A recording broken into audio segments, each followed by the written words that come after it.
Oh yes, Afande Telemsha Bunduki ndio nyimbo ambayo kwa hivi sasa inafanya vizuri kwenye masikio wa Tanzania. Imeimbwa na Roma Mkatoliki, nyimbo yenye ujumbe mzito sana. Mpaka hivi sasa inakamata namba 3 on trending kwenye mtandao wa YouTube. Watu wengi wametokea kuipenda kutokana na ujumbe uliopo pamoja na harakati ambazo Roma anaendelea kuzifanya. Ni kama kawaida yake tu, watu ambao wanamfahamu Roma kuanzia miaka hiyo anaanza muziki, yeye alikuwa akiandika na kuimba nyimbo za namna hiyo za harakati, lakini pia za kuhakikisha haki inapatikana.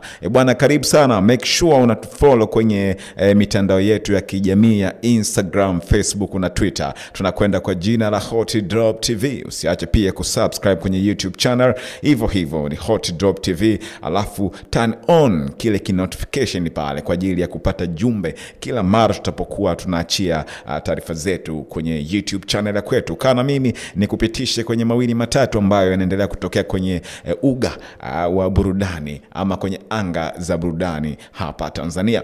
Bana, issue kubwa ni Roma Mkatoliki ambaye ametoa wimbo wake unaitwa Telemsha Bunduki, wimbo ambao mpaka hivi sasa una siku moja toka uachiwe, na hivi sasa unafanya vizuri zaidi ukiwa na takriban watazamaji 580,000 kwenye mtandao wa YouTube. Wimbo huu umeendelea kufanya vizuri sana na watu wakionekana kuvutiwa na wimbo huu. Kwa hivyo hali ambayo imepelekea Baraza la Sanaa Tanzania kuweza kutoa tamko la kufungia wimbo huu kupigwa kwenye vyombo mbalimbali vya habari, and still wimbo huu bado unapatikana kwenye mitandao kama YouTube na mitandao mingine pia. Sasa sijajua wataweza vipi kudhibiti wimbo huu kuacha kuchezwa na watu kuacha kusikiliza, kwa sababu bado watu wataendelea kupata access ama wataweza kuingia kwenye YouTube na kuweza kutizama. So wamefungia kwenye radio. Kawaida nyimbo za Roma hazipigi kwenye radio kwa muda mrefu sana, hasa nyimbo za aina hii. Huwezi kuta hata siku moja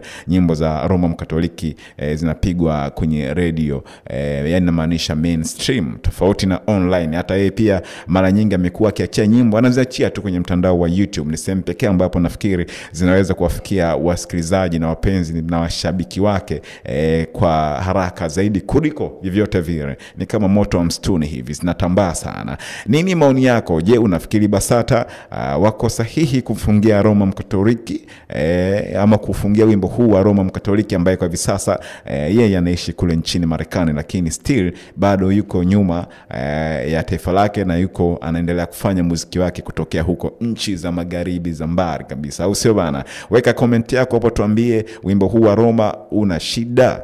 Je, yuko sahihi au yuko sahihi? Alafu twende sawa mimi na wewe. Hii ni Hot Drop TV. Tufollow kwenye Instagram, Facebook na Twitter. Usiache kusubscribe kwenye YouTube channel ya Hot Drop TV.